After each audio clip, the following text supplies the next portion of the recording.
The scent of rosemary and thyme still lingered in the air as I pushed through the familiar glass doors of Serafina's Kitchen, the restaurant that had consumed 2 years of my life, every dollar of my inheritance, and what I'd believed was my husband's unwavering support. The late afternoon sun streamed through the windows I'd personally selected, casting golden shadows across the reclaimed wood tables I'd spent weeks refinishing with my own hands. But the warmth of the space felt hollow as I stood frozen in the doorway, watching my husband Caspian and his mother Theodora hunched over a stack of papers at table 7, their voices low and conspiratorial. I'd only stopped by to grab the monthly inventory reports I'd forgotten that morning, planning to review them at home while dinner simmered.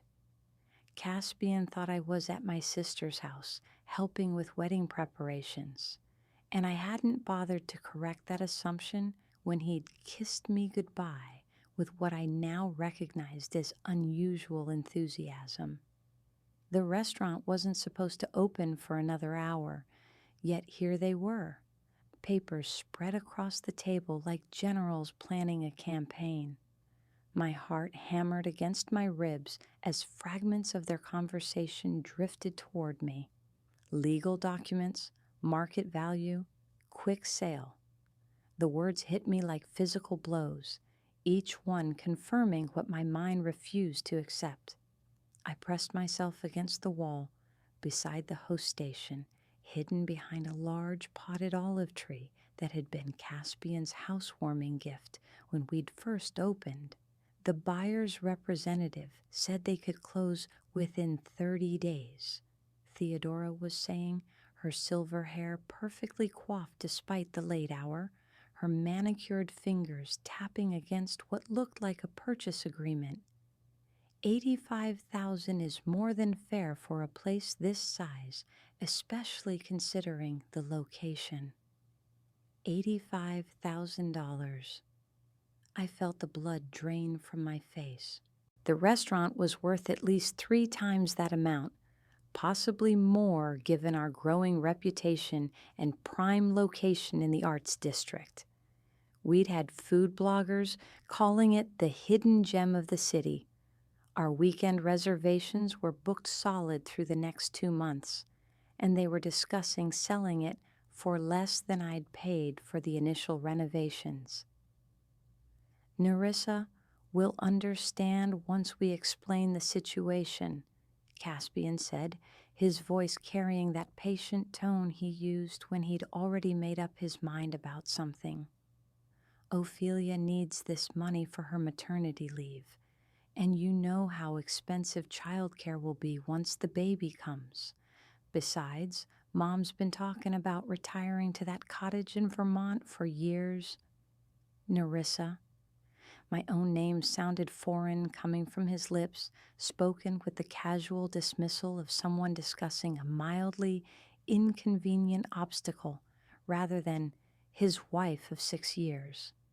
I gripped the smooth ceramic of the olive tree's pot, my knuckles white against the terracotta, as the full scope of their betrayal crystallized before me. "And if she refuses?" Theodora asked, though her tone suggested this was merely a formality rather than a genuine concern. Caspian chuckled, a sound I'd once found charming, but now heard as condescending. "She won't refuse. Nerissa's too practical for that. Once she sees how much this will help Ophelia transition into motherhood and give you the retirement you deserve, she'll come around. She always does." The casual confidence in his voice was what finally broke through my shock and replaced it with something harder, sharper. He was right, of course. I had always come around. When he'd suggested we use my inheritance from grandmother Cordelia to fund the restaurant instead of investing it conservatively as I'd planned. When he'd insisted we hire his college roommate as our head chef, despite my reservations about his temperament. When he'd convinced me to put the restaurant in both our names for tax purposes, despite the fact that every dollar of startup capital had come from my family's money, I'd supported his decisions because I'd believed we were building something together, a legacy that would benefit both our families for generations. The restaurant had been my dream, but I'd gladly shared it with him because that's what marriage meant to me: partnership, mutual respect, shared sacrifice toward common goals. Apparently, I'd been the only one operating under those assumptions. The paperwork is straightforward, Theodora continued, shuffling through what looked like a thick legal document. Since both names are on the deed, we only need one signature to authorize the sale. Caspian can sign as the primary owner. Primary owner. The words hit me like a slap. I was the one who'd gotten up at 4 a.m. every day for the past 2 years, perfecting recipes and managing inventory. I was the one who'd sweet-talked suppliers into better deals and charmed food critics into giving us glowing reviews. I was the one who'd worked 18-hour days to build this place from an empty shell into something magical. But, according to the legal documents Theodora was reviewing, none of that mattered. In the eyes of the law, Caspian and I were equal partners, which meant either of us could make major decisions without the other's consent. It had seemed romantic at the time, a symbol of our complete trust in each other. Now, it felt like the most naive mistake of my life. "What about the staff?" Caspian asked, and for a moment I felt a flicker of hope that he was considering the impact of this decision beyond his immediate family. "Nerissa's pretty attached to most of them. The new owners will probably keep some of the kitchen staff," Theodora said dismissively. "The servers can find work anywhere. It's not our responsibility to manage their careers." Our responsibility. As if she'd contributed anything more than criticism and unsolicited advice since the day we'd opened. Theodora had never worked a day in the service industry, had never understood the delicate ecosystem of relationships that made a restaurant successful. To her, our staff were interchangeable parts rather than the carefully assembled team of professionals who'd helped make Serafina's kitchen the success it had become. I thought about Marcus, our sous chef, who'd taken a pay cut to join us because he believed in our vision. About Isabella, our head server, who'd turned down offers from more established restaurants because she loved the intimate atmosphere we'd created. About Dimitri, our bartender, who'd developed signature cocktails that food magazines had started featuring in their trend pieces. None of them knew their jobs were being sold out from under them. None of them had any idea that their loyalty and hard work were being reduced to line items in a real estate transaction. Besides, Caspian added, his voice taking on that reasonable tone that had always made me feel guilty for disagreeing with him, Nerissa's been talking about wanting to slow down lately. She's been working herself to exhaustion trying to manage everything.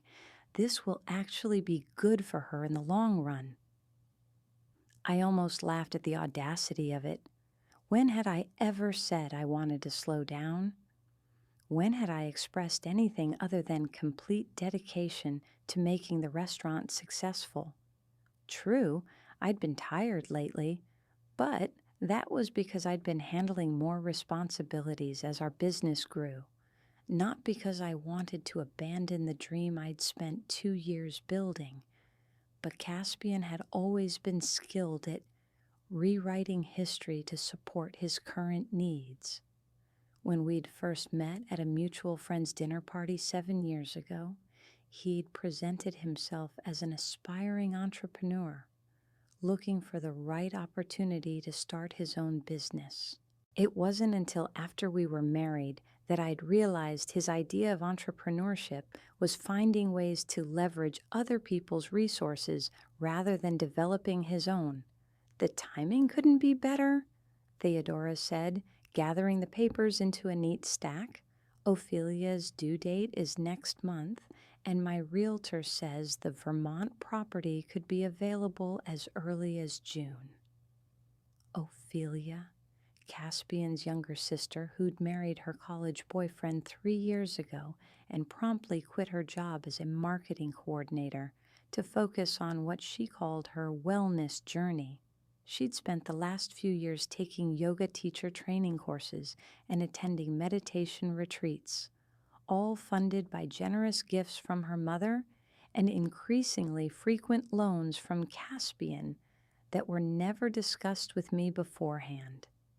Now she was expecting her first child and apparently needed financial support for her maternity leave, despite the fact that her husband Rafferty worked in tech and earned more than enough to support their family comfortably. But Ophelia had always been Theodora's favorite, the baby of the family who could do no wrong, and Caspian had inherited his mother's tendency to prioritize his sister's wants over everyone else's needs. Have you considered asking Rafferty to cover the maternity expenses? I wanted to shout from my hiding place behind the olive tree. Or maybe Ophelia could apply for one of those part-time remote positions she's always claiming she's too good for.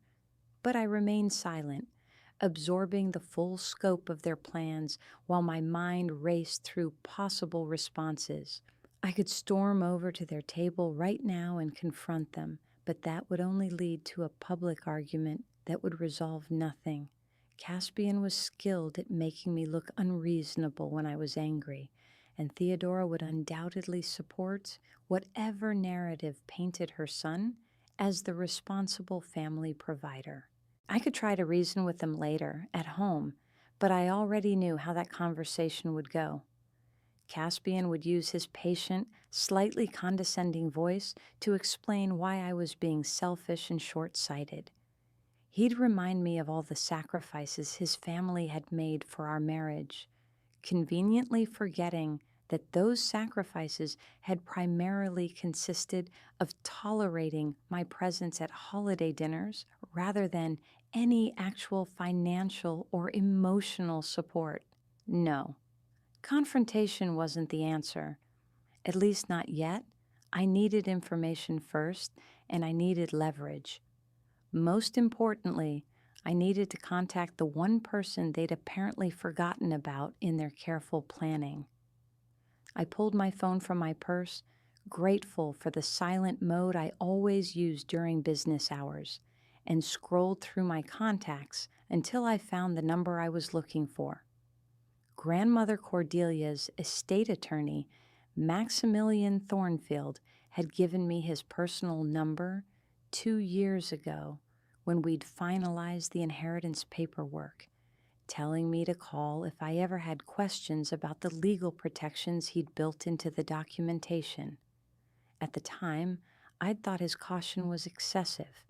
The inheritance money was mine, free and clear, and I was using it to build something beautiful with the man I loved. What could possibly go wrong? Now, watching my husband and mother-in-law plot to sell my life's work for a fraction of its value, I understood exactly why Maximilian had insisted on those seemingly paranoid legal safeguards. I typed a brief message. Need to discuss urgent matter regarding Cordelia Ravenswood estate and restaurant sale. Can you meet tomorrow morning?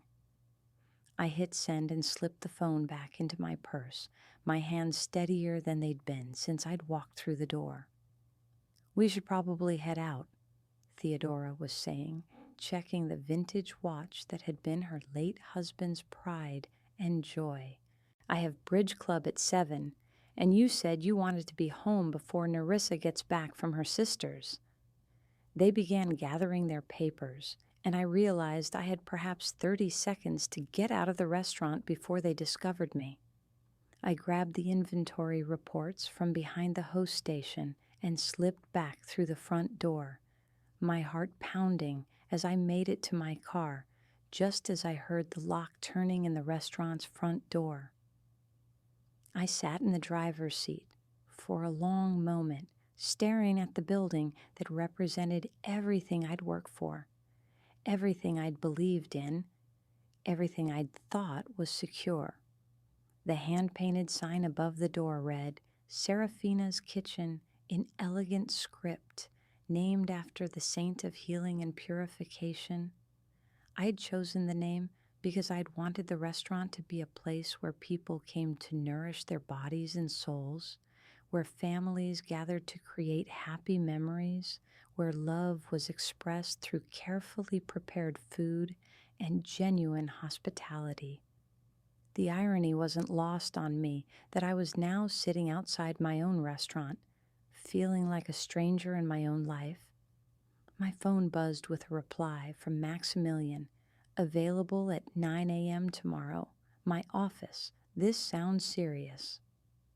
Serious didn't begin to cover it, but as I started the car and pulled away from the curb, I felt something I hadn't experienced in years of making compromises and keeping peace in my marriage.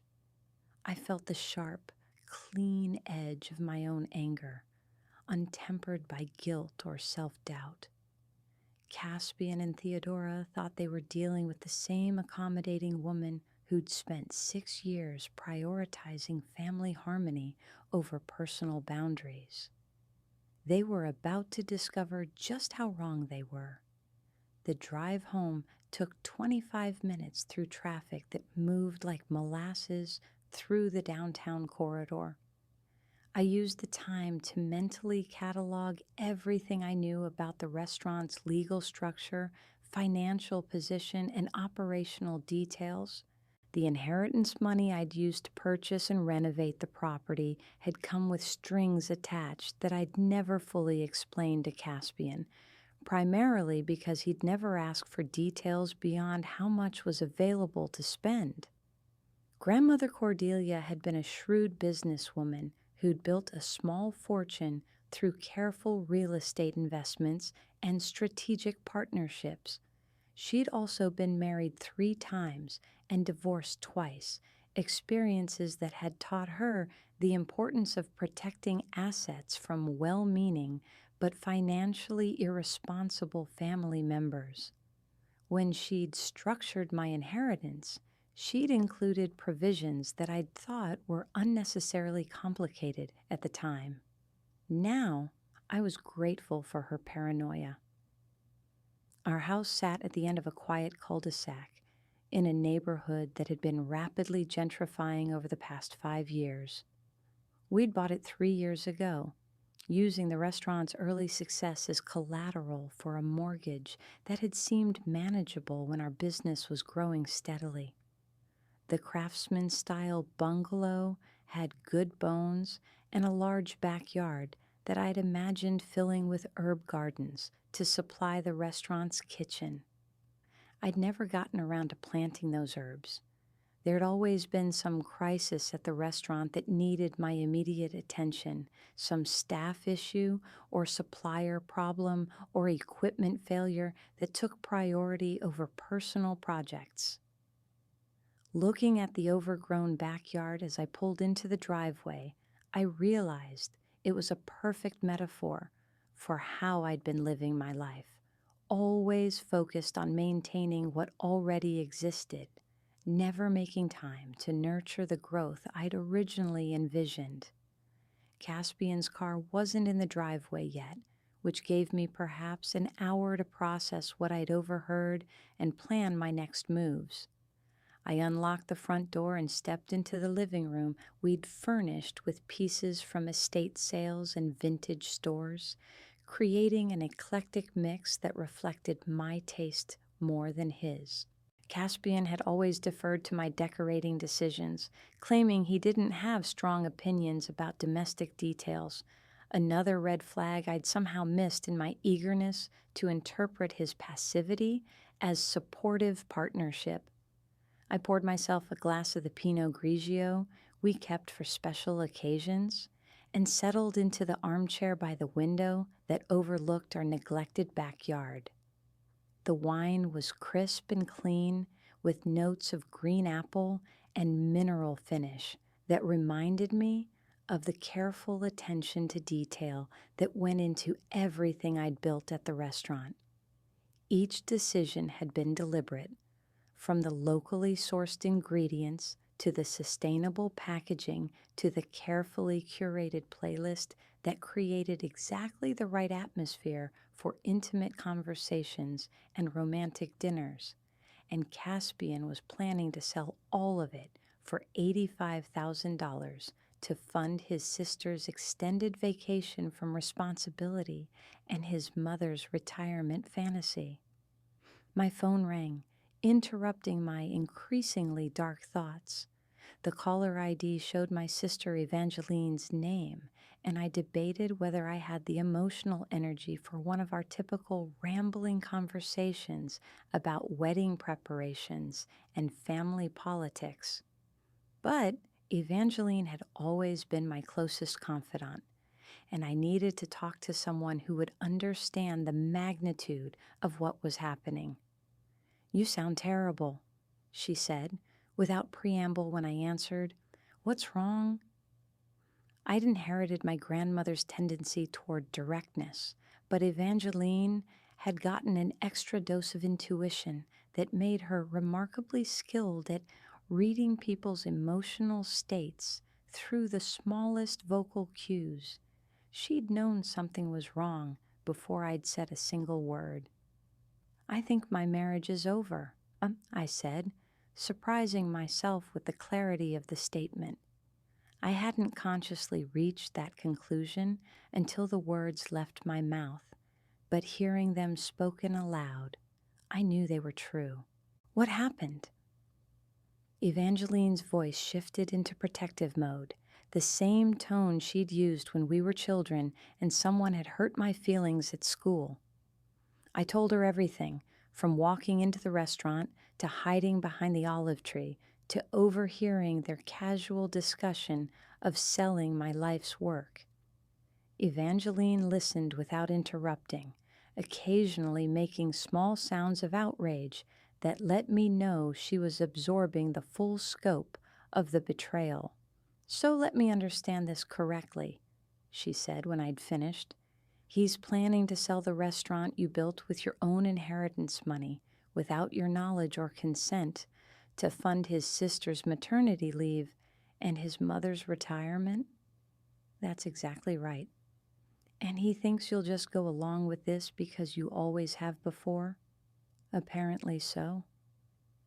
There was a long pause before Evangeline spoke again, her voice carefully controlled. "What are you going to do?" "I'm meeting with Grandmother Cordelia's attorney tomorrow morning," I said. There were some legal protections built into the inheritance that I never thought I'd need to use. "Good. What else?" The question surprised me. "What do you mean?" "I mean, what else are you going to do? Because if you think fighting this legally is going to save your marriage, you're probably wrong. And if you're not trying to save your marriage, then you need to start thinking about what comes next." Evangeline had always been the practical one between us, the sister who planned for contingencies and thought 3 steps ahead. While I'd been focused on the immediate crisis of saving the restaurant, she was already considering the broader implications of what I'd discovered. "I haven't thought that far ahead," I admitted. "Then you should start," she said gently, "because whether or not you can stop this sale, you now know exactly how your husband sees your contributions to your marriage. And once you know that, you can't unknow it." She was right, of course. Even if I managed to prevent the sale and force Caspian to acknowledge his mistake, the fundamental problem would remain. He saw me as a resource to be managed rather than a partner to be consulted. He made major decisions affecting my life without considering my feelings or wishes. He prioritized his birth family's wants over our marriage's needs. Those weren't problems that could be solved with better communication or couples therapy.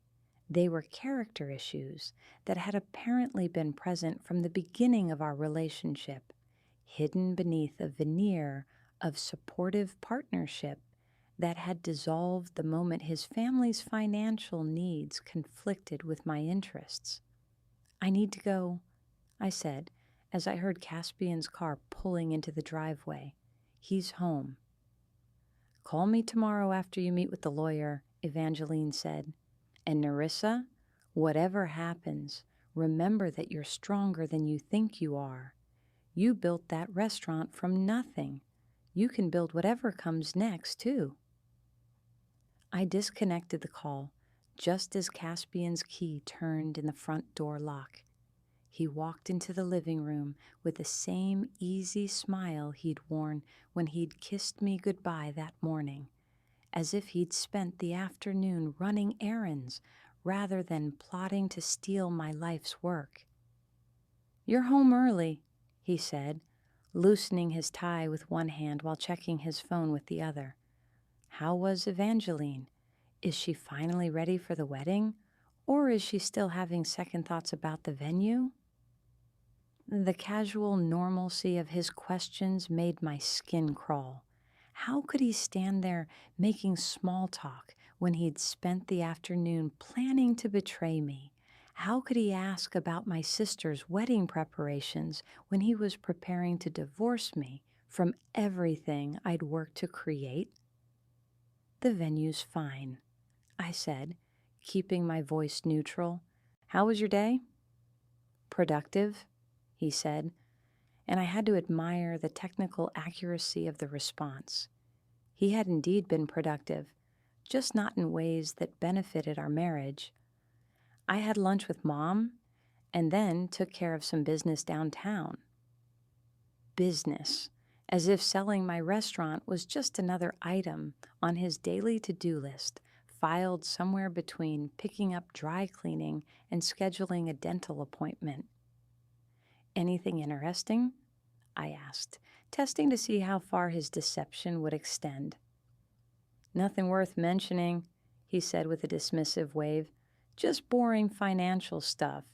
You know how Mom gets when she starts talking about retirement planning." I did indeed know how Theodora got when she talked about retirement planning. She became single-mindedly focused on maximizing her personal comfort while minimizing her personal effort, regardless of how her plans affected other people. What I hadn't known was that Caspian had inherited her talent for prioritizing family members in order of usefulness rather than affection. "Are you hungry?" I asked, standing up from the armchair. "I could make dinner." "That would be great," he said, already heading toward the stairs. "I'm going to change clothes and check some emails. Maybe something simple tonight. I'm not really in the mood for anything elaborate." Something simple. After a day spent planning to sell the restaurant where I created elaborate, beautiful meals for dozens of appreciative customers every night, he wanted something simple. The metaphor was so perfect it was almost funny. I went into the kitchen and opened the refrigerator, staring at ingredients that had the potential to become dozens of different dishes, depending on how much care and creativity I put into combining them. I could make something truly wonderful, using techniques I'd perfected through years of professional training and practical experience. Or I could throw together something basic and functional, the culinary equivalent of what Caspian apparently thought our marriage had become. I chose pasta with marinara sauce from a jar, something simple as requested. While the water boiled and the sauce heated, I thought about Maximilian Thornfield and the conversation we'd have in the morning. I tried to remember the specific details of the legal documents I'd signed 2 years ago, the protections grandmother Cordelia had insisted on including despite my protest that they were unnecessarily complicated. She'd been particularly concerned about what she called marital asset dilution, the tendency for inheritances to become entangled with joint property in ways that made them vulnerable to division during divorce proceedings. She'd structured my inheritance to remain legally separate from any marital assets, but I'd never paid close attention to the specific mechanisms she'd used to achieve that protection. Tomorrow, I'd learn exactly how prescient her concerns had been. Caspian came back downstairs just as I was draining the pasta, wearing the casual clothes that made him look younger and more approachable. For a moment, I remembered why I'd fallen in love with him 7 years ago, when he'd seemed like the perfect balance to my intensity, someone who could help me relax and enjoy life instead of constantly striving for the next goal. Now I wondered if what I'd interpreted as easygoing charm had actually been a lack of ambition disguised as contentment. "Smells good," he said, kissing my cheek as he reached around me to grab plates from the cabinet. The casual intimacy of the gesture felt like a violation, now that I knew what he'd been planning all afternoon. We ate dinner at the kitchen table, making small talk about his sister's pregnancy and my sister's wedding plans. Caspian seemed completely relaxed, showing no signs of guilt or anxiety about the secret he was keeping. I marveled at his ability to compartmentalize, to separate his afternoon of deception from his evening of domestic normalcy, as if they existed in completely different worlds. "Ophelia called Mom today," he said, twirling pasta around his fork with practiced ease. "She's getting nervous about the hospital bills. Their insurance has a pretty high deductible, and she's worried about taking unpaid leave for too long." There it was, the opening gambit, the carefully planted seed that was supposed to make me more receptive to whatever request was coming next. Caspian had always been skilled at preparing the emotional groundwork for his family's financial needs, presenting them as urgent crises that required immediate sacrificial response from anyone who truly cared about family solidarity. "That's tough," I said neutrally. "Babies are expensive." "They really are," he agreed, shaking his head as if the cost of raising children was a shocking revelation rather than a predictable consequence of deciding to become parents. "I've been thinking about ways we could help out, maybe free up some capital to support her during the transition." Ways we could help. Not ways he could help or ways his family could help, but ways we could help, as if my assets and earnings were automatically available for his family's needs simply because I'd married into their circle. "What kind of capital?" I asked, curious to see how he'd present the restaurant sale when he thought I was hearing about it for the first time. He paused for a moment, seeming to consider his approach. "Well, the restaurant's been doing really well lately. Maybe it's time to consider cashing out while the market's strong, using the money for some family investments." Family investments. As if selling my life's work was a portfolio diversification strategy rather than a betrayal of everything I'd spent 2 years building. "Cashing out?" I repeated, keeping my voice carefully neutral. "I've been thinking about it for a while," he said, and I had to admire his ability to present this afternoon's sudden decision as the result of careful long-term consideration. You've been working so hard lately, and I worry about burnout.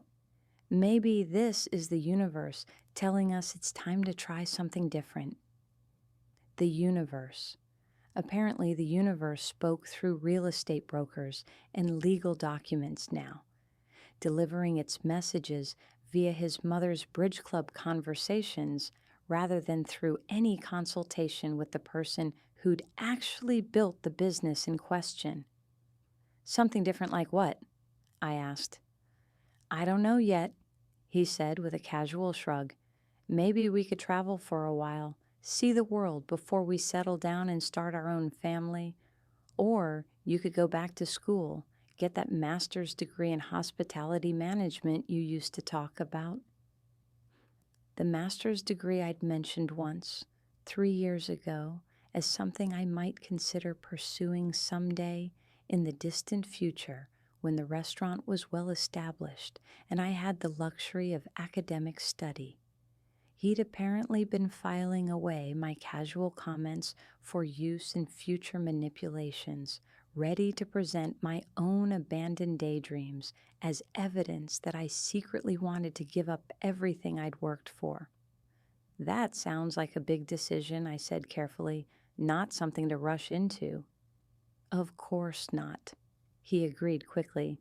We'd take our time, make sure we're doing the right thing. But I think it's worth exploring our options, especially if it means we can help Ophelia and give Mom the retirement she deserves.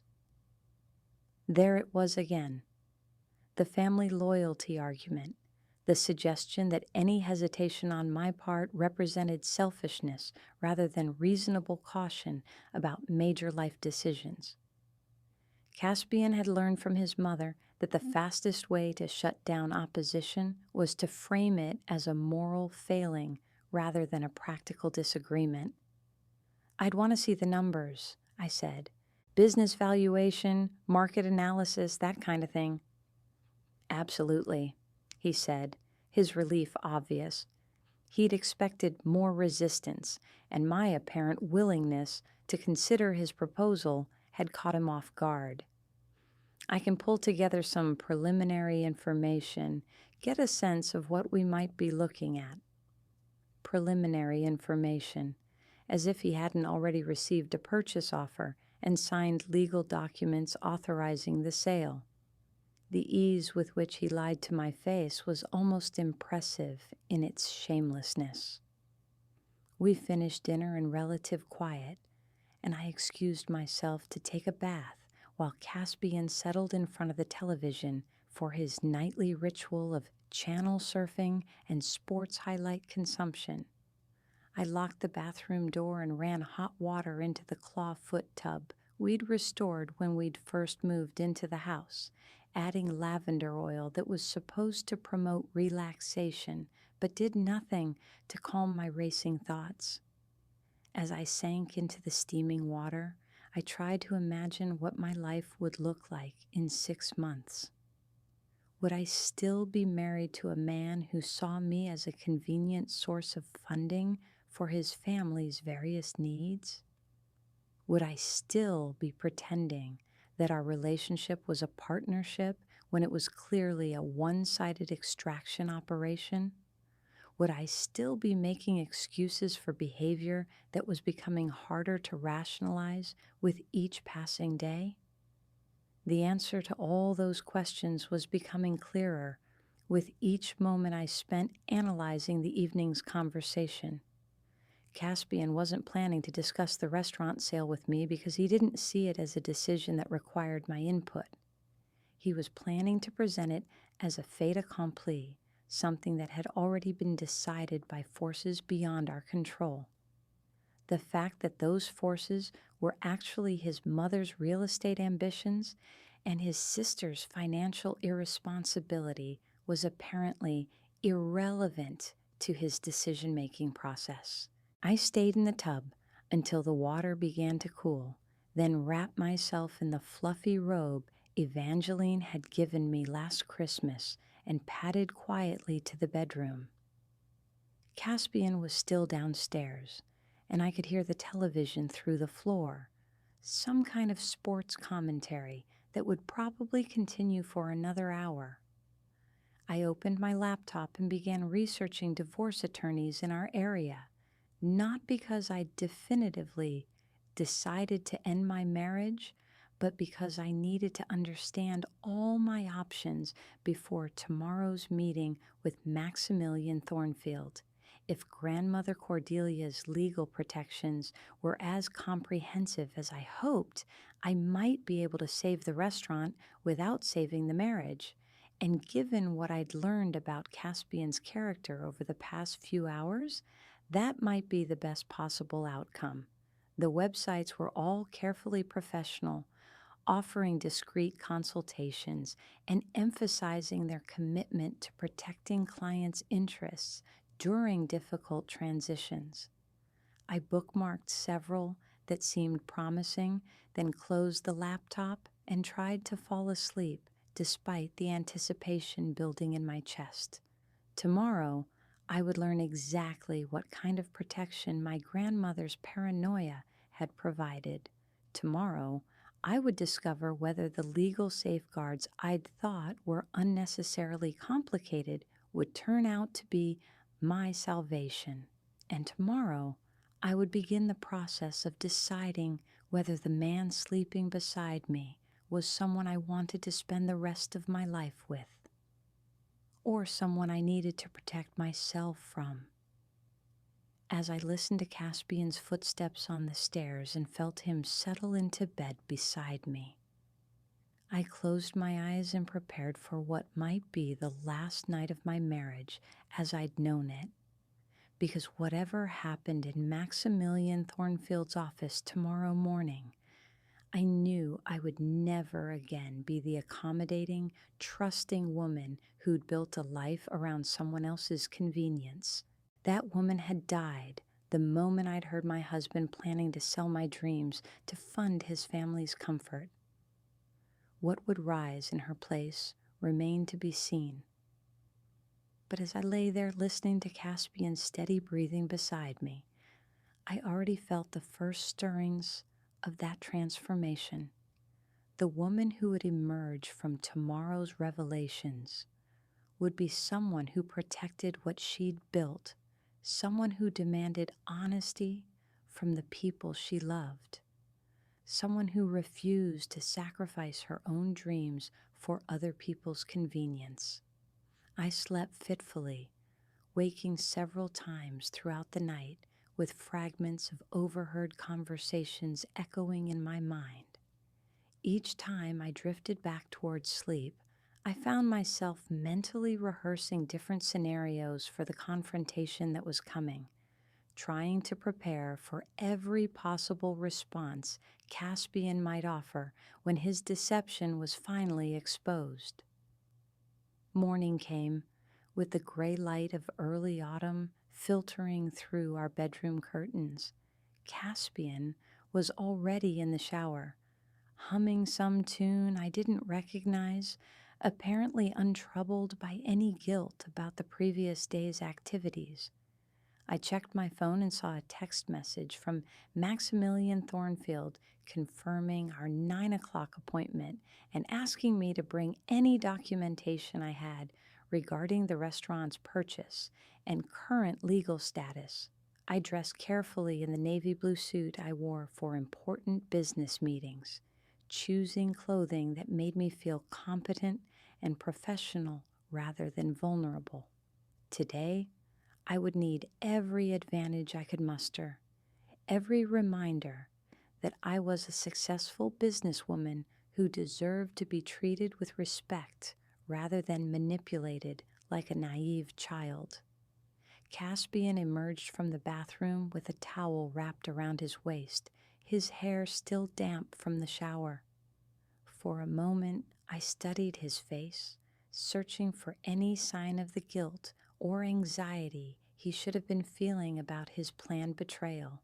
But his expression remained serene, almost cheerful, as if he was looking forward to whatever the day might bring. "You look nice," he said, noticing my formal attire. "Important meeting today?" "Something like that." I replied, applying lipstick with steady hands, despite the adrenaline coursing through my system. Anything I should know about? He asked, and I marveled at his ability to ask the question with such casual interest when he was the one keeping secrets. I'll tell you about it later, I said, which was technically true, even if the conversation wouldn't unfold the way he was expecting. He kissed my cheek before I left, the same perfunctory gesture of marital affection he'd been offering for months. But this time, I noticed how quickly he pulled away, how his attention was already shifting to his phone before the kiss was fully completed. Had he always been so distracted, so emotionally absent from our daily interactions? Or was this a recent development, a reflection of his growing disengagement from our marriage? The drive to Maximilian Thornfield's office took 35 minutes through morning traffic that moved with typical urban sluggishness. I used the time to mentally review everything I could remember about the inheritance documentation, trying to recall specific clauses and provisions that had seemed unnecessarily complex at the time, but might prove crucial today. Maximilian's law firm occupied the top 3 floors of a historic building in the downtown financial district, the kind of understated elegance that signaled serious money and serious legal expertise. His assistant, a woman in her 50s with silver hair and intelligent eyes, greeted me by name and escorted me immediately to his corner office. Maximilian Thornfield was a man in his early 70s who carried himself with the quiet confidence of someone who'd spent decades protecting wealthy families from their own poor judgment. He'd been grandmother Cordelia's attorney for more than 20 years, and he'd known me since I was a teenager, accompanying her to various legal appointments. "Nerissa," he said, rising from behind his mahogany desk to greet me with genuine warmth. "You look well, though I suspect that might change depending on what we discuss today." "Thank you for seeing me on such short notice," I said, settling into one of the leather chairs across from his desk. "I'm afraid I might need those legal protections you insisted on including in the inheritance structure." His expression grew more serious. "Tell me what's happened." I explained everything, from overhearing the conversation at the restaurant to Caspian's lies during dinner the previous evening. Maximilian listened without interrupting, occasionally making notes on a legal pad, his face revealing nothing about his thoughts until I'd finished speaking. "Your grandmother would not be surprised by this development," he said finally, his voice dry with what might have been amusement or disgust. "She had very strong opinions about people who married for access to assets rather than genuine affection." "So there are protections in place?" I asked, hardly daring to hope. "Extensive ones," he confirmed, opening a thick file that had my name printed on the tab. "Your grandmother was quite specific about preventing what she called marital asset theft. The inheritance money used to purchase the restaurant remains legally separate from any joint marital property, and the business itself is structured as a sole proprietorship in your name only." I felt a wave of relief so powerful it was almost disorienting. "But the deed has both our names on it."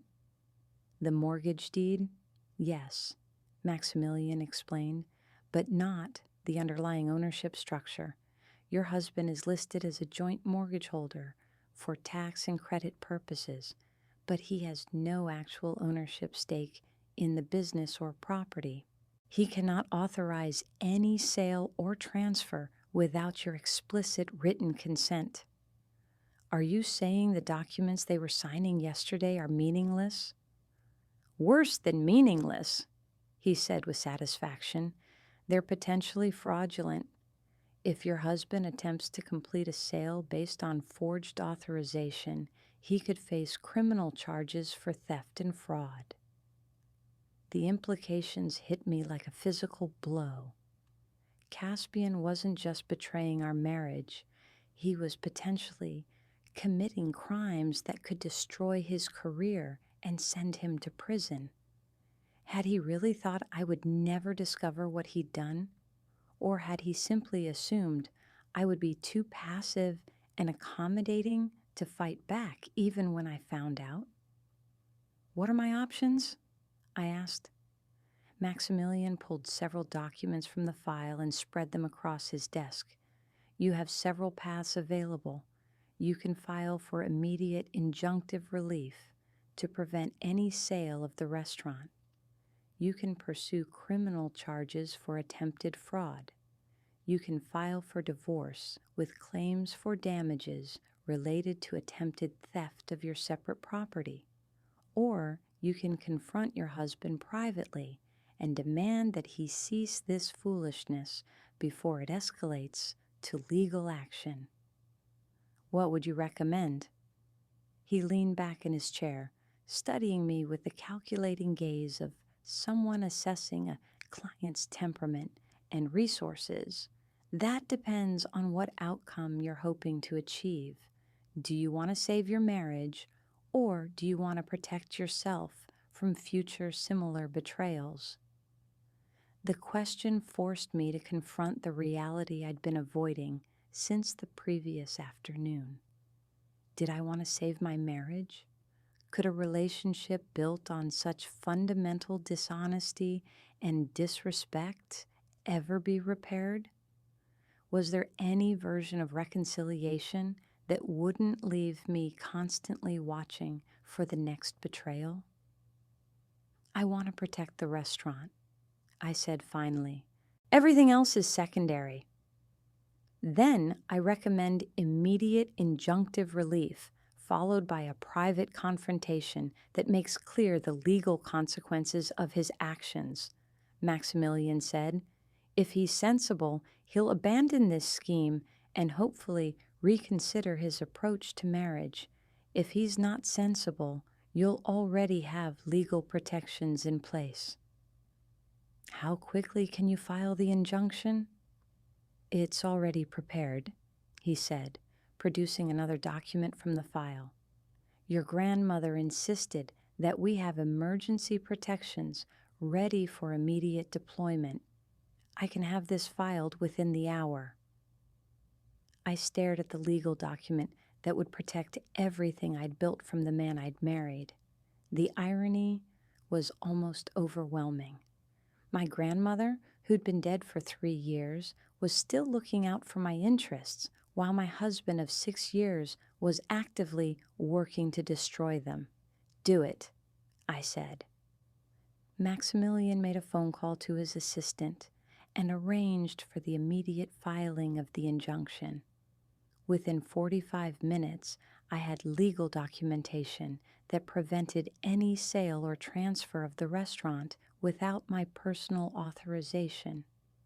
Any attempt to complete the transaction Caspian and Theodora had arranged would now be met with immediate legal action and potential criminal charges. There's one more thing, Maximilian said as I prepared to leave his office.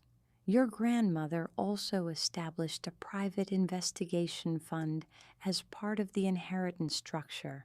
If you need documentation of your husband's activities for divorce proceedings, we have resources available to gather evidence discreetly and legally.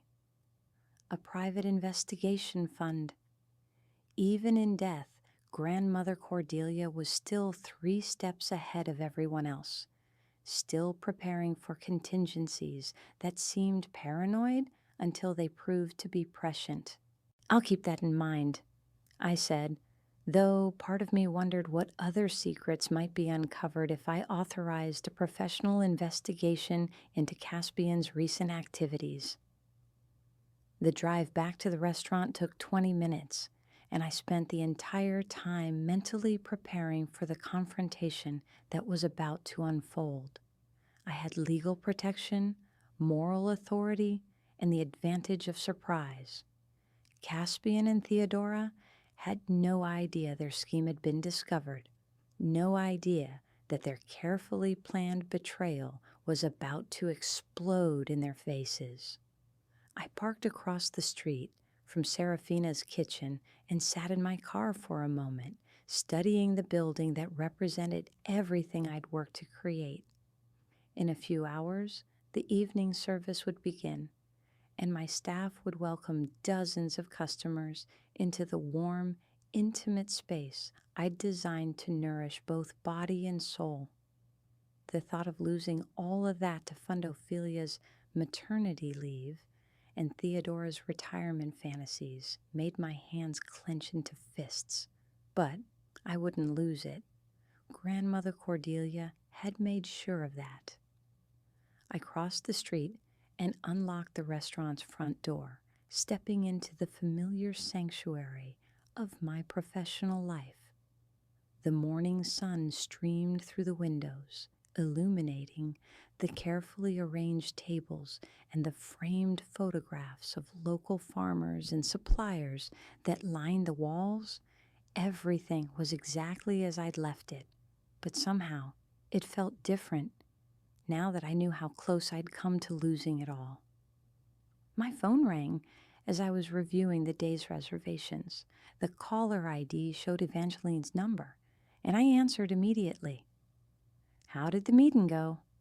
she asked without preamble. "Better than I hoped," I said, and explained what Maximilian had revealed about the legal protections built into my inheritance. "So, the restaurant is safe?" "The restaurant is safe," I confirmed, "but the marriage is probably over." There was a pause before Evangeline responded. "How do you feel about that?" It was a question I'd been asking myself since leaving Maximilian's office. How did I feel about the prospect of divorcing the man I'd thought I'd spend my life with? How did I feel about discovering that my marriage had been built on such fundamental deception and disrespect? "Relieved," I said, surprised by my own honesty. "Sad, but relieved." "That tells you everything you need to know," Evangeline said gently. She was right, of course. If the prospect of ending my marriage brought more relief than devastation, then the relationship had already been over in all but name. I'd been living with someone who saw me as a resource rather than a partner, tolerating disrespect because I'd confused accommodation with love. "What's your next move?" Evangeline asked. "I'm going to wait here until they show up for their meeting with the buyer," I said. "Then I'm going to confront them with what I know and see how they react." "Do you want me to be there for moral support?" That offer was tempting, but this was something I needed to handle alone. "Thanks, but I think this is a conversation that needs to happen between family members only." "Fair enough, but call me afterward, okay? I want to know you're all right." I promised to check in with her later, then settled in to wait for Caspian and Theodora to arrive. According to the conversation I'd overheard, they were meeting the buyer's representative at 2 o'clock to finalize the sale documents. It was currently 11:30, which gave me time to prepare both emotionally and practically for what was about to unfold. I made myself a cup of coffee using the espresso machine that had been one of my first major purchases for the restaurant, savoring the rich flavor and the familiar ritual of preparation. The small actions helped ground me in the present moment, reminding me of all the careful decisions and hard work that had gone into creating this space. At 12:45, I saw Theodora's silver Mercedes pull into the parking lot, followed closely by Caspian's sedan. They sat in their cars for a few minutes, probably reviewing their strategy for the meeting before walking toward the restaurant's front door together. I unlocked the door from the inside and stood in the entryway, my arms crossed and my expression neutral. The surprise on their faces when they saw me was almost comical, though neither seemed particularly alarmed by my presence. "Nerissa!" Theodora exclaimed, her voice carrying that bright, artificial tone she used when she was caught off guard but trying to maintain social composure. "What a lovely surprise! Are you here to prepare for this evening's service?" "Not exactly," I said, stepping aside to let them enter. "I'm here to discuss the sale you've arranged." The silence that followed was deafening.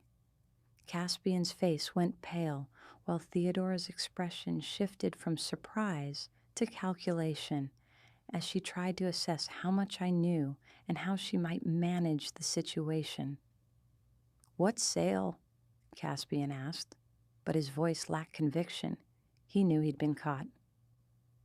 "The sale of my restaurant for $85,000 to fund Ophelia's maternity leave and your mother's retirement," I said calmly. "The sale you arranged without my knowledge or consent. The sale that's legally impossible because you don't actually own any part of this business." Theodora recovered first, her social instincts kicking in to smooth over the awkwardness. "Darling, I think there's been some misunderstanding. We were simply exploring options to help the family during a difficult transition." "Exploring options," I repeated. "Is that what you call signing legal documents and arranging to meet with a buyer's representative in 15 minutes? Caspian finally found his voice, though he still looked like he might be sick. "How did you find out?" "I was here yesterday when you had your planning session at table 7, I said. "I heard everything." The admission hit them like a physical blow. Theodora actually staggered slightly, while Caspian sank into the nearest chair as if his legs could no longer support him. "Nerissa, let me explain," he began, but I held up a hand to stop him. "I've already heard your explanation," I said. "You think I'm too practical to object to having my life's work stolen to fund your family's convenience. You think I'm so accommodating that I'll accept any betrayal as long as you frame it as family loyalty." "It's not betrayal," Theodora interjected, her voice taking on the imperious tone she used when challenged. "It's investment in the family's future. Ophelia needs our support during this crucial time, and I've earned the right to a comfortable retirement after decades of managing family finances. With my money," I pointed out, "using assets I built with my grandmother's inheritance without my permission or consultation." "The restaurant is joint marital property," Caspian said, though he sounded less certain than he had the day before. "We both have the right to make decisions about our shared assets." I pulled the legal documents Maximilian had given me from my purse and placed them on the table between us. "Actually, you don't. The restaurant is my sole property, purchased with inheritance money that remains legally separate from any marital assets. You're listed on the mortgage for tax purposes, but you have no ownership stake and no authority to authorize any sale or transfer."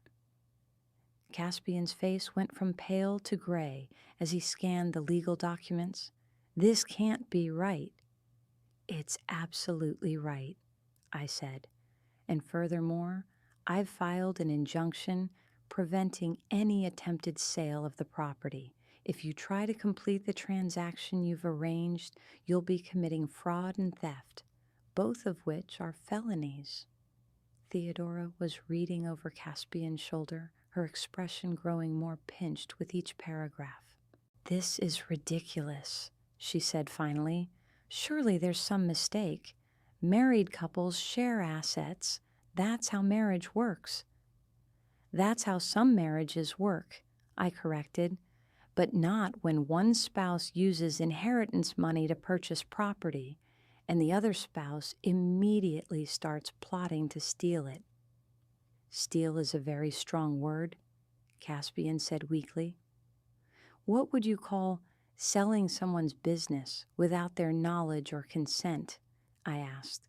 What would you call arranging to pocket the proceeds while telling the actual owner that you're helping them avoid stress? He had no answer for that, which was answer enough. At exactly 2:00, a woman in an expensive suit walked through the restaurant's front door, her confident stride suggesting she was accustomed to closing deals quickly and efficiently. She looked around the dining room with professional assessment before approaching our table. "Mr. Tremaine," she said, extending her hand to Caspian. "I'm Patricia Hawthorne from Coastal Properties. I have the final purchase documents for your review." "There's been a change of plans," I said before Caspian could respond. "The property is not for sale." Patricia looked confused, glancing between Caspian and me as if trying to determine who had the authority to make such decisions. "I'm sorry, but I was told this was a motivated sale. My clients have already arranged financing based on the terms we discussed." "Your clients can arrange whatever they like," I said, "but they cannot purchase property from someone who doesn't own it. Mr. Tremaine has no legal authority to sell this restaurant." I handed Patricia a copy of the injunction Maximilian had filed that morning. She read it quickly, her professional composure giving way to obvious irritation as she realized she'd wasted her time on a transaction that couldn't be completed. "Mr. Tremaine," she said, her voice sharp with barely controlled anger, "do you care to explain why you wasted my time and my client's time with an unauthorized sale?" Caspian opened his mouth, but no words came out. He looked like a man whose entire world had just collapsed around him, which was probably an accurate assessment of his situation. "I think we can assume this meeting is over," I said to Patricia. "I apologize for any inconvenience, but as you can see, there was never any valid sale to begin with." Patricia gathered her documents with crisp efficiency and left without another word, though I could see her making phone calls before she'd even reached her car. Word of this debacle would spread quickly through the local real estate community, ensuring that Caspian's name would be associated with fraud attempts and wasted time. The three of us sat in silence for several minutes after Patricia's departure. Theodora kept checking her phone as if expecting some miraculous solution to appear in her messages, while Caspian stared at the legal documents that had destroyed his plans. "So what happens now?" he asked finally. "That depends on you," I said. "You can accept that this scheme is over and we can discuss the future of our marriage. Or you can continue trying to manipulate and deceive me, in which case I'll pursue criminal charges for attempted fraud." "You wouldn't actually send your own husband to prison," Theodora said, though her voice suggested she wasn't entirely certain of that assessment. "I would protect my business and my financial security from anyone who threatened them," I replied, "including my husband, if necessary." Theodora stood up abruptly, her social mask finally slipping to reveal the anger and frustration underneath. "This is all your grandmother's fault," she said bitterly, "filling your head with paranoid nonsense about protecting assets from family members. Healthy marriages don't require legal protection from each other.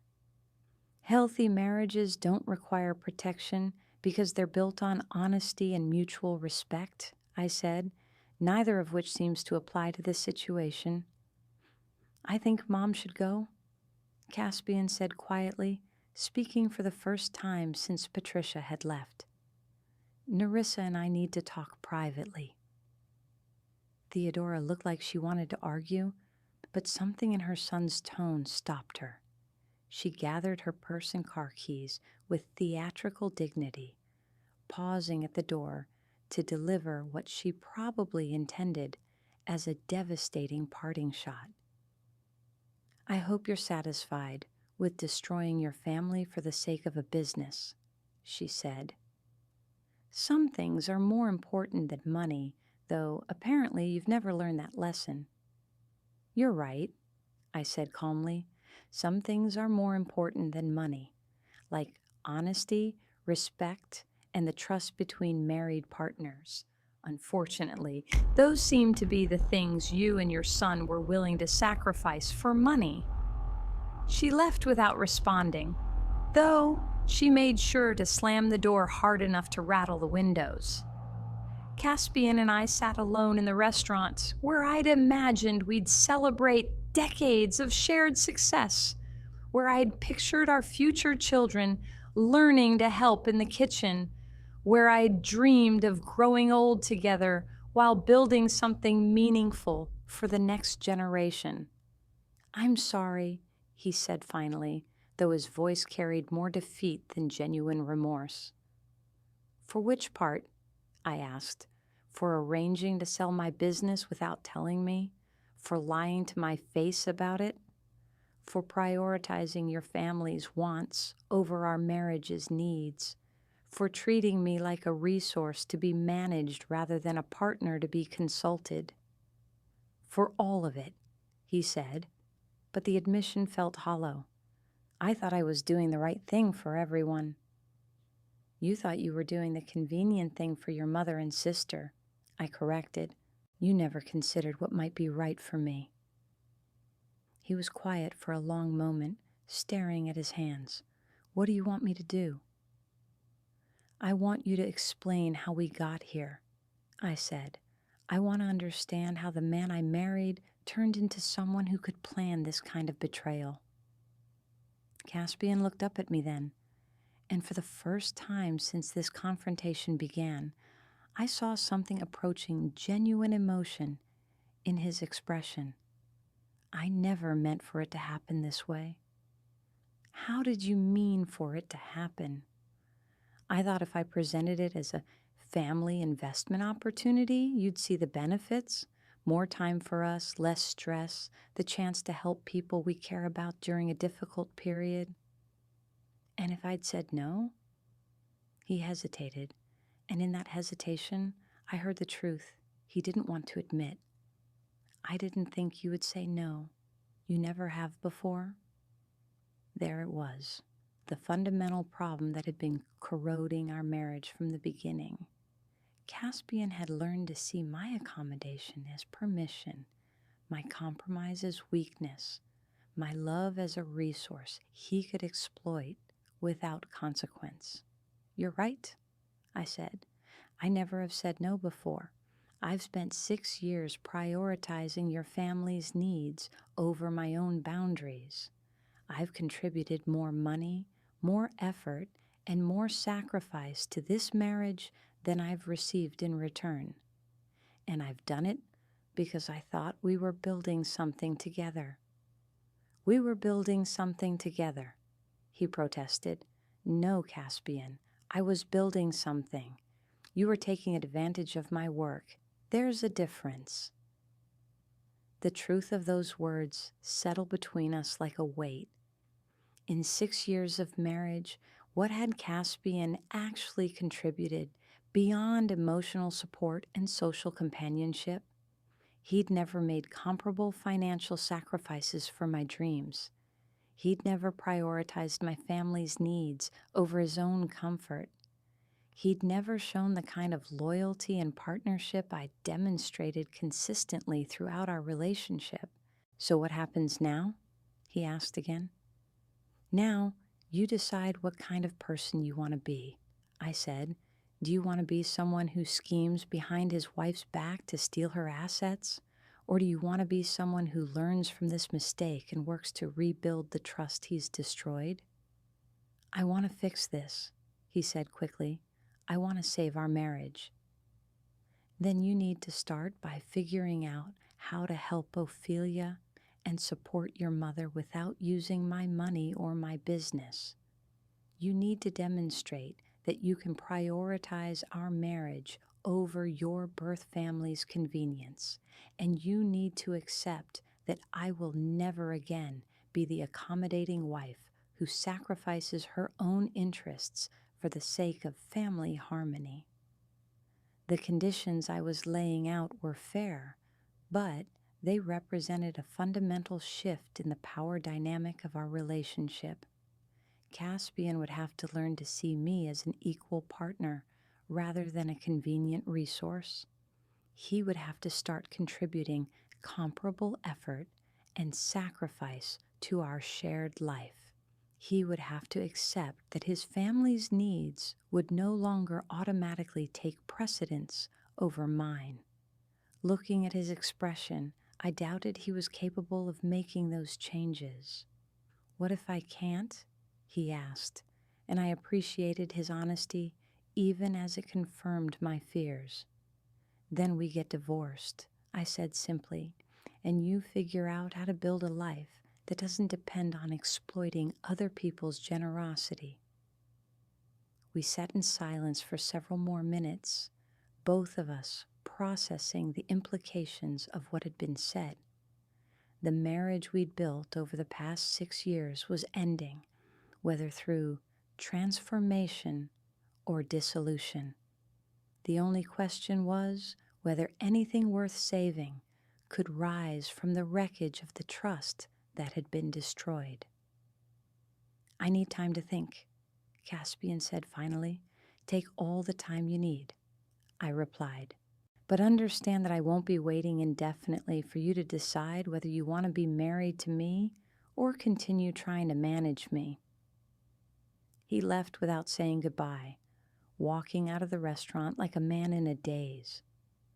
I watched through the window as he sat in his car for several minutes before driving away, probably trying to process how completely his plans had collapsed in the span of a single conversation.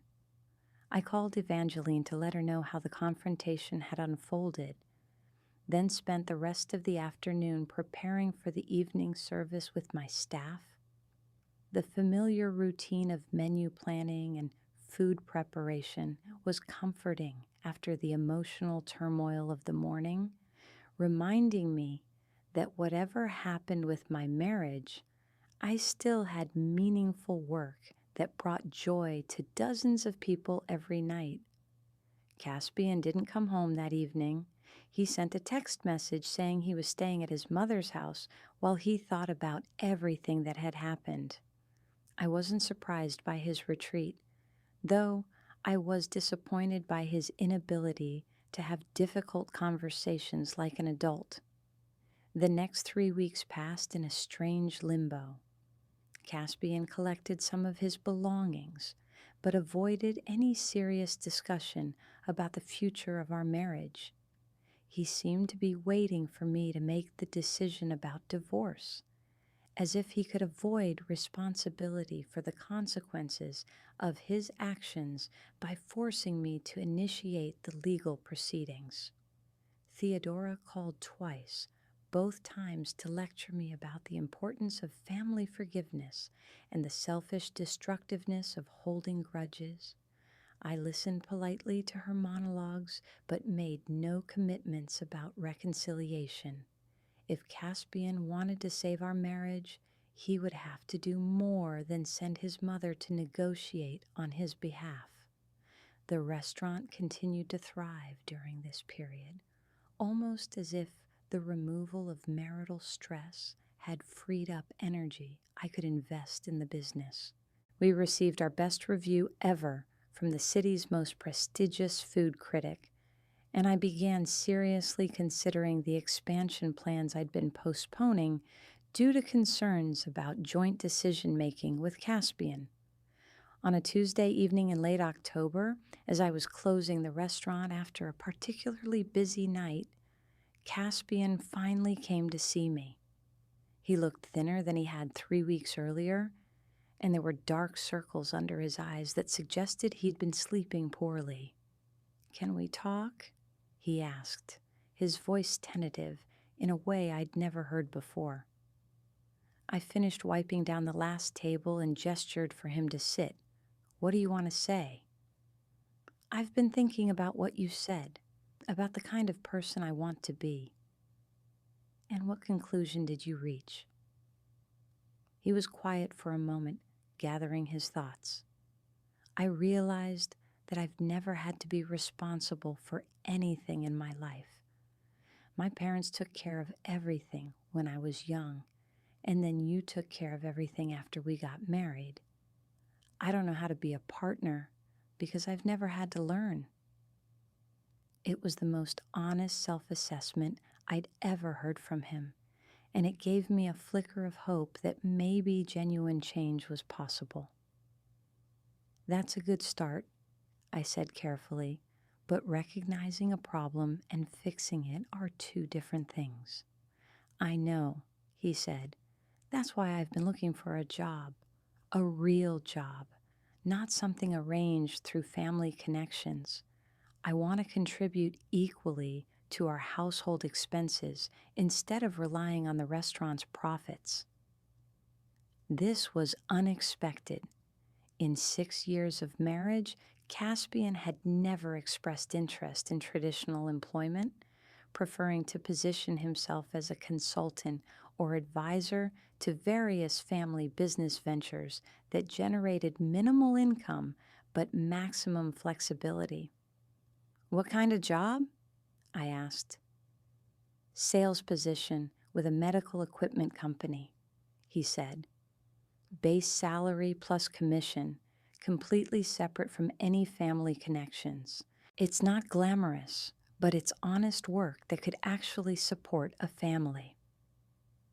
The change in his attitude was striking. For the first time since I'd known him, Caspian was talking about work as something he would do, rather than something that would be done for him. "What about Ophelia and your mother?" I asked. "Have you figured out how to help them without using my assets?"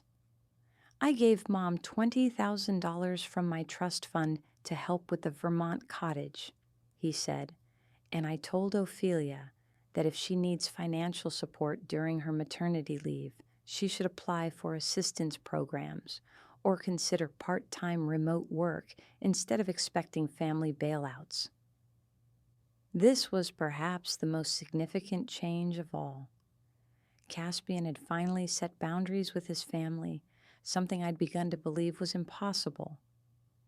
How did they react to that? "Mom was furious," he admitted. "She said I was choosing my wife over my family, as if that was somehow a bad thing." Ophelia was disappointed, but not surprised. I think she knew the free money was never going to last forever. We talked for another hour, discussing practical details about reconciliation and the specific changes that would need to be implemented if we were going to rebuild our marriage on a foundation of genuine partnership. Caspian would need to demonstrate sustained behavioral change over time, not just good intentions during crisis moments. I would need to learn to trust again, which might prove even more difficult than his transformation. "I can't promise this will work," I told him as we prepared to leave the restaurant together. "But I'm willing to try if you're genuinely committed to becoming someone I can respect as well as love." "I am," he said, and for the first time in weeks, his voice carried conviction rather than desperation. The rebuilding process was slow and sometimes frustrating. Caspian struggled with his new job initially, unaccustomed to the structure and accountability of traditional employment. I struggled with my own tendency to assume the worst about his motives, having learned to expect deception rather than honesty. But gradually, month by month, we began to construct something that felt more like genuine partnership. Caspian contributed his fair share of household expenses and stopped treating the restaurant as a joint asset he could make decisions about. I learned to communicate my boundaries clearly rather than expecting him to intuit them from my accommodation patterns. The restaurant expanded into the adjacent space 6 months later, doubling our seating capacity and allowing us to offer private dining events. The expansion was funded entirely through business profits and a small business loan, in my name only, with Caspian's full support but no financial involvement. For the first time since opening, major business decisions were mine alone to make. Theodora eventually accepted the new dynamic, though she never stopped making subtle comments about my selfishness whenever family financial issues arose. Ophelia returned to work part-time after her maternity leave, discovering that she actually enjoyed having professional goals beyond wellness retreats and yoga certification programs. One evening in early spring, almost a year after the confrontation that had nearly ended our marriage, Caspian and I were walking through the herb garden I'd finally planted in our backyard. The rosemary and thyme that now supplied the restaurant's kitchen were thriving in the afternoon sunlight, filling the air with the same scents that had first drawn me to cooking. "Do you think we'll make it?" he asked, using his hands to cup a sprig of basil and inhale its fragrance. "I think we're making it," I replied, watching him tend to plants that represented growth and renewal rather than neglect and missed opportunities. The woman who had hidden behind an olive tree to discover her husband's betrayal was gone, replaced by someone who protected what she'd built while remaining open to genuine partnership. The man who had schemed to sell his wife's dreams was also gone, replaced by someone who contributed rather than extracted, who supported rather than exploited. Our marriage would never be the naive partnership I'd originally imagined, built on trust that had never been tested. But it had become something perhaps more valuable, a conscious choice made daily by two people who understood the work required to create something worth protecting, something worth fighting for, something worth growing together, one careful decision at a time.